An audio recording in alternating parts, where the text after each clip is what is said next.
Hi guys. Welcome to my YouTube channel. To set up a TP-Link AV600 Powerline adapter, you need to follow the available setup in this video. Let's start the process. First, plug the one end of Ethernet cable in the router LAN port and another end on the AV600 Powerline adapter. Plug the second unit of the power line adapter into an electrical outlet in the same room. Now, press the pair button on the first powerline adapter unit for 5 seconds. After few seconds, press the pair button on second powerline extender unit. Wait for the powerline LED to turn solid green.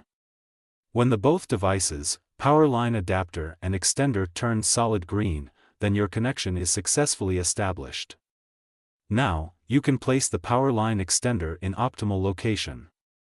After placing it, you can make a connection with your smart devices. You need to connect your smart devices with Powerline Extender network name.